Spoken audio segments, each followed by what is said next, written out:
warahmatullahi wabarakatuh. Alhamdulillahirabbil alamin. Wassalatu wassalamu ala sayyidina Muhammadin wa ala alihi wa sahbihi ajma'in. Wala haula wala quwata illa billahil aliyil azim. Amma ba'du.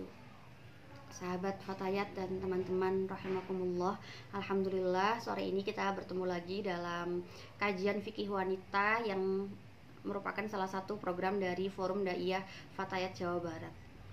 Alhamdulillah, kali ini seperti biasa saya akan membacakan satu materi, satu pasal dari kitab Safinatun Najah, dan insya Allah akan saya tambahkan beberapa keterangan dari kitab Nailur Roja atau Kasyifatus Saja.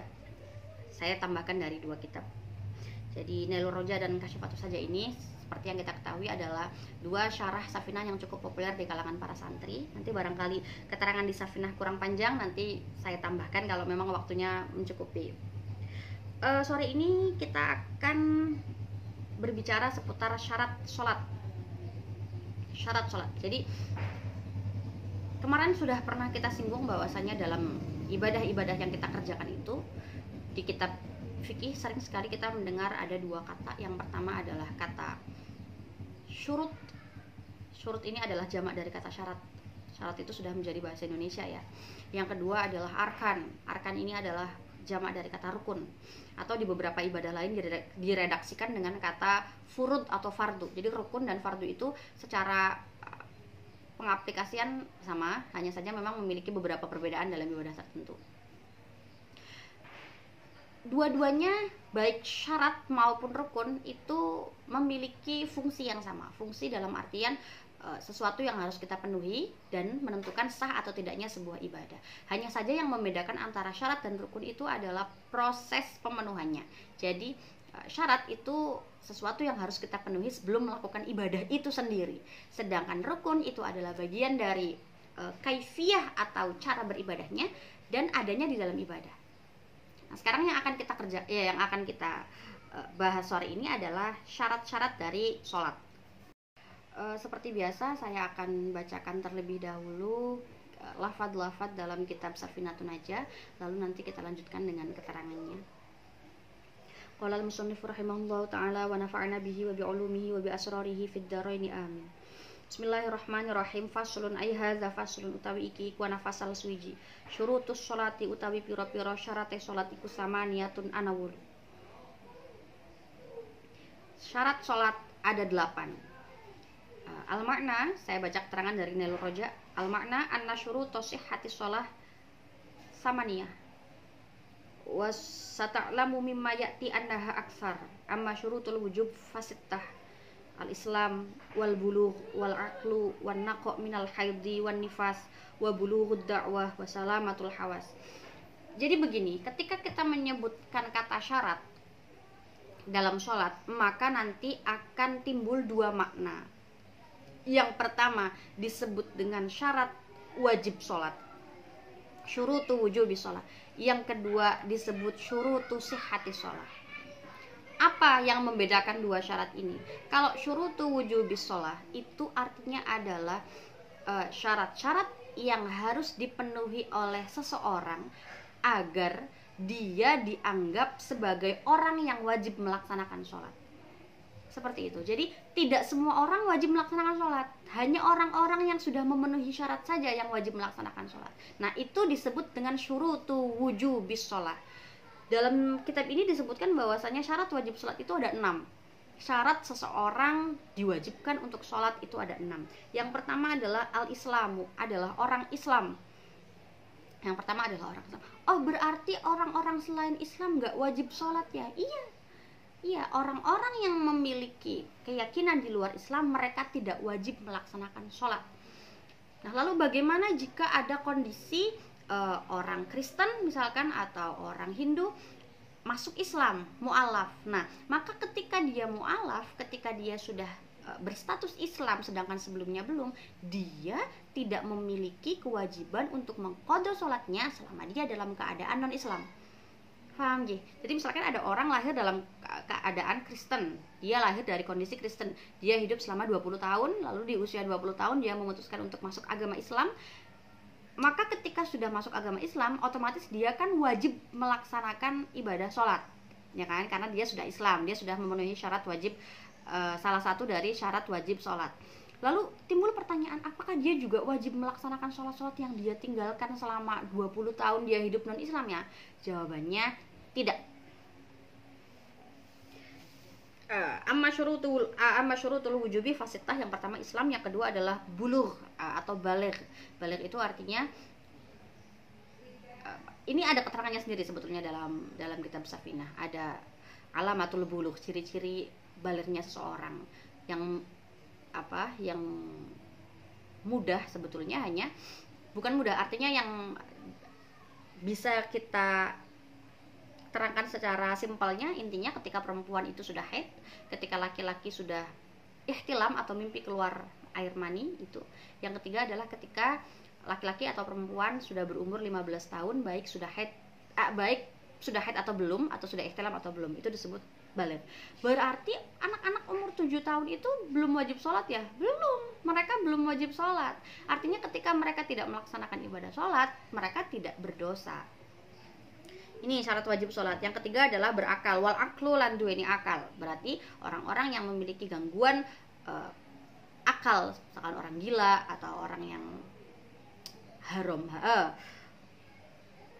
atau bisa juga muhma alaih, dalam kondisi-kondisi tertentu yang membuat akalnya hilang, itu mereka tidak wajib sholat. Terus warna kok minal haid wa nifas, dia harus dalam kondisi bersih dari haid dan nifas. Berarti orang yang haid dan nifas tidak wajib sholat, dan bukan sekedar tidak wajib, tetapi mereka haram melakukan ibadah sholat. Ketika melakukan ibadah sholat mereka berdosa.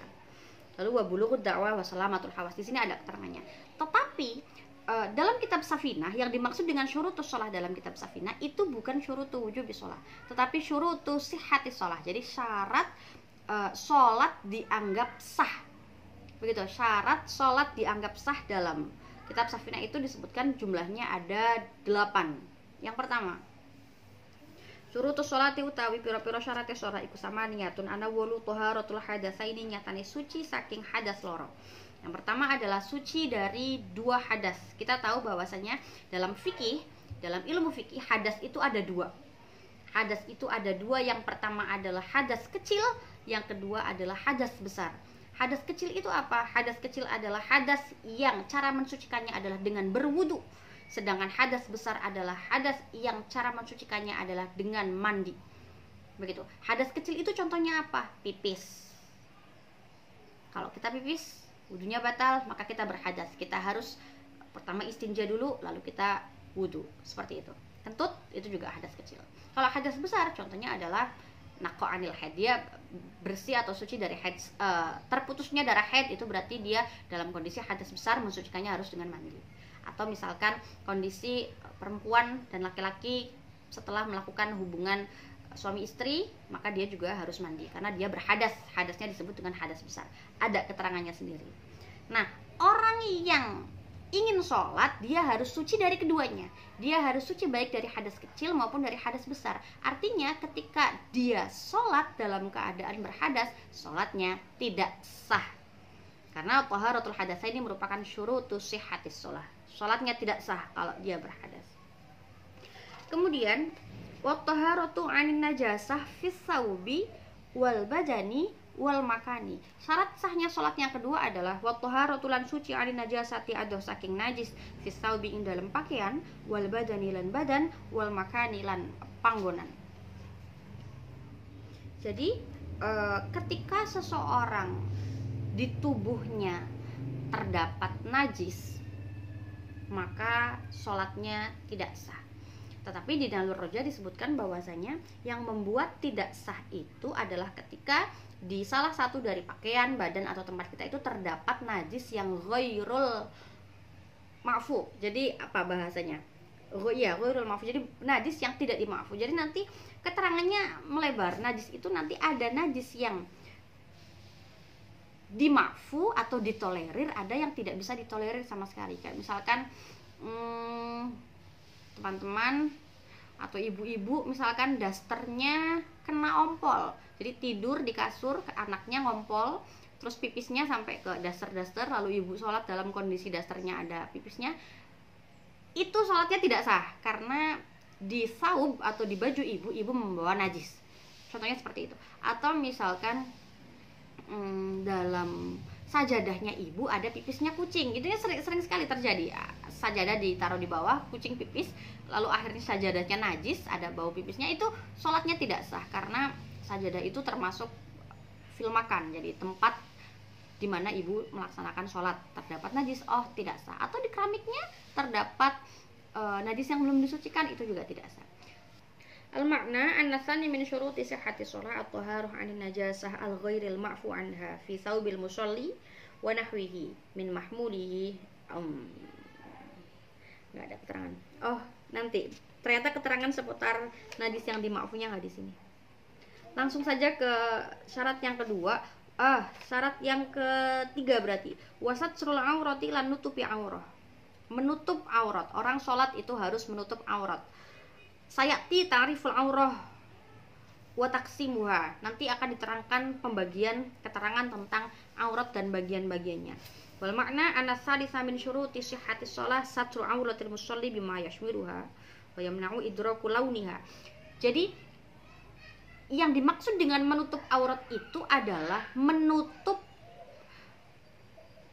bagian tubuh yang termasuk aurat, dan harus dengan kain atau sesuatu yang bisa menutup warna kulitnya, seperti itu. Jadi menutupnya nggak sembarang menutup. Jadi misalkan ada orang yang sholat memakai mukena, tapi bahan mukenanya itu misalkan parasut dan sangat tipis sampai warna kulitnya kelihatan.